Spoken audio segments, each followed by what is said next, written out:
Herbalife hit a new 52-week high today. Could healthy growth overseas keep this stock soaring? Kramer goes one-on-one with Herbalife CEO Michael Johnson to find out on the Executive Decision.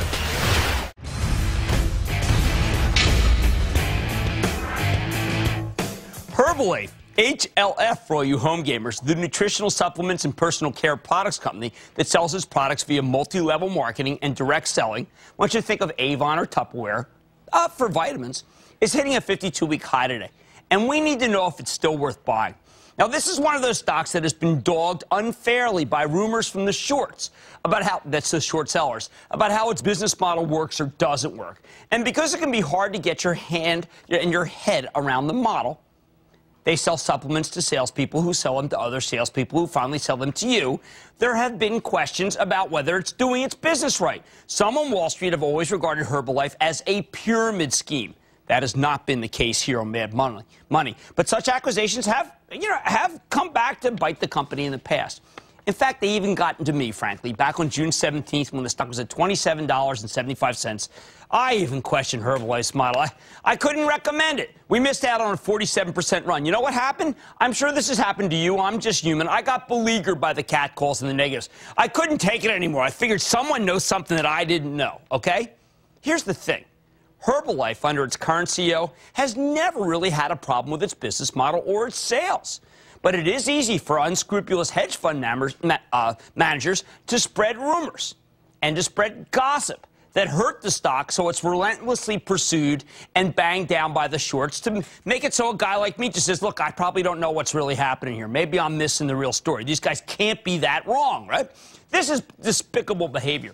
It's the sort of thing that nearly destroyed our financial system at the beginning of the year. But you don't see the government going after the false rumor mongers. I would like to know what shorts earn their false profits in Herbalife. Eventually, though, of course, as is with any good company, the truth does come out. The stock does come back to life. But unless you're the kind of executive who's willing to give out illegal insider information to diffuse the shorts, you have to wait to disclose the numbers and can't rebut in real time the rumors of the bear raiders in the short term. For Herbalife, the stock sprung back after being rumored down when it reported a spectacular 16-cent earnings beat. Remember, there were estimates, and it beat those earnings estimates gigantically. That was on November 2nd. It was done on higher than expected revenues. You know how much we like that. The top line. Better than expected guidance for the fourth quarter and for 2010 to boot. I think Herbalife is the best of the direct sellers for this environment. It has more international exposure than Avon or Tupperware, and Nutrisystem, which you might think would be the most similar, is actually more of a weight loss club with hardly any international exposure yet.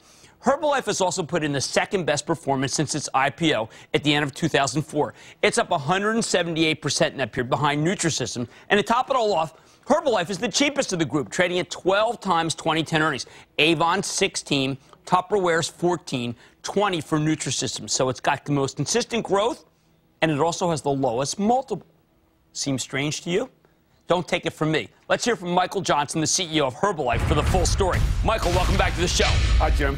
All right, Michael, you guys are expanding like mad, growing overseas. Every day we hear the hand-wringing about a weak dollar, weak dollar, weak dollar. Could you please tell, once and for all, our viewers what it means to be selling in one currency and then having it translate to a weaker currency and how it benefits the shareholders of that company? Well, we do 80% of our business overseas, and so a weaker dollar actually benefits us. It doesn't benefit our travel and entertainment, but it certainly benefits our business overseas because we're buying, obviously, dollars at a different rate.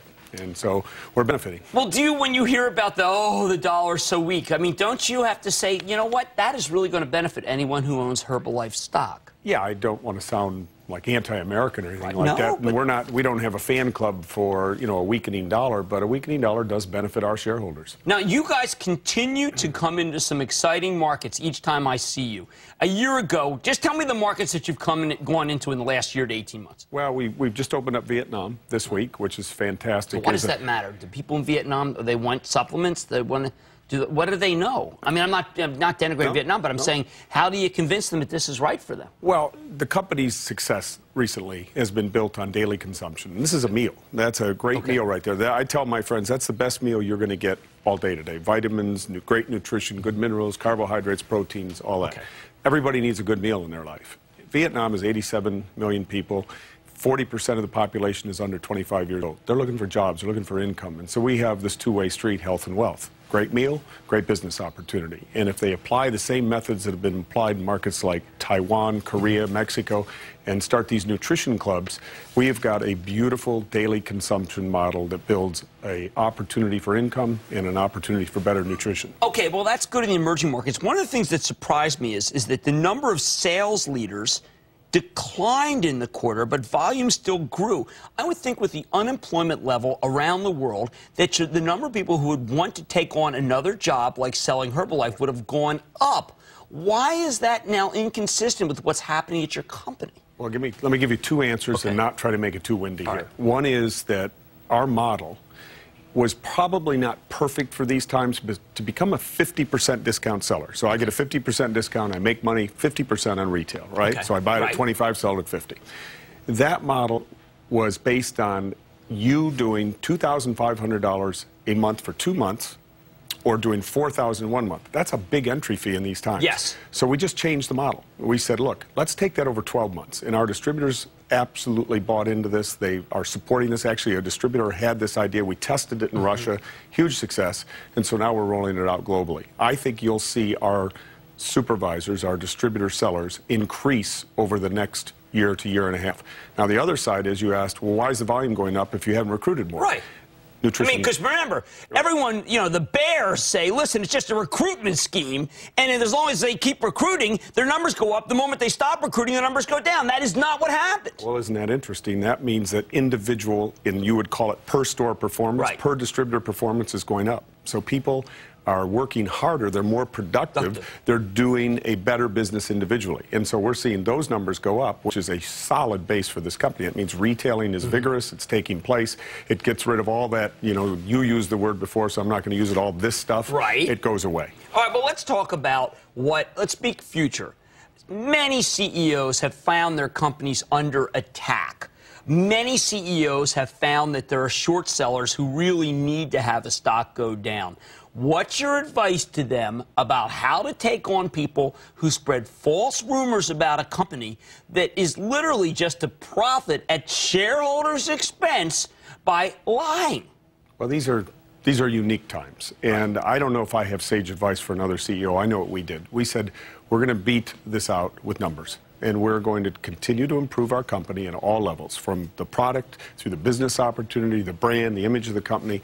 We're just going to keep posting numbers, and we'll let the numbers speak for us. Our distributors are a wonderful group of human beings. They have got a wonderful business opportunity. They know it. They know they do it with integrity and honesty because we make sure that the Golden Goose, this great company, Herbalife, continues to prosper and thrive. So we're just going to beat it out. We couldn't we couldn't take on anybody who's putting these rumors because then, is like you said in your warm-up, we're just out there fighting that pitched battle. One way to stop these people cold is to pay a higher dividend because they got to pay out the dividend. How about a dividend boost for Herbalife, which has always returned good money to its shareholders? Well, I'll bring you into our board meeting, and you can work that I'm with my happy directors. to. I'm happy to proselytize for dividends because I think that they're amazing. Well, look, you have $250 million in cash. You have almost no debt. You have an analyst day, December 17th. What a great time to announce that you're going to return some of that cash to shareholders. Well, we've given almost $500 million back to shareholders in share repurchase and dividends. Very few companies have been as shareholder friendly, and I'm hoping to hear some good. Well, I'm sure we'll hear some good things at the December 17th meeting. You're going to hear a much more in-depth view of the company today and into the future. Well, I would tell people right now, listen to me. This guy is money in the bank. I bet you if you own the stock ahead of the December 17th analyst meeting, you're going to feel richly rewarded. And the fact that I left the story because I was beleaguered, let that be a lesson to you. If you get beleaguered but the story's good, just stay the course. That's what's matter. That's what matters. Michael, thank you so much for coming on the show. Really appreciate it. Stay with Cramer.